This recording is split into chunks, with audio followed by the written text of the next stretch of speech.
Tapos pormahan ko lagi ay long sleeves na t-shirt at faded na lonta.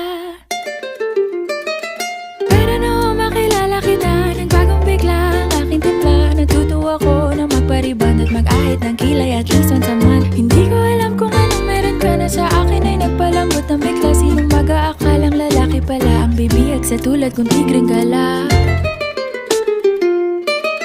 Kahit ako'y titibo-tibo, puso ko ay titibok-tibok pa rin sa'yo. Isang halik mo lamang at ako ay tinatablan, at ang aking pagkababae ay nabubuhayan na para bang bulaklak na namumukadkad. Dahil alaga mo sa dilig at katamtamang sikat ng araw-araw mong pag-ibig sa aking buhay.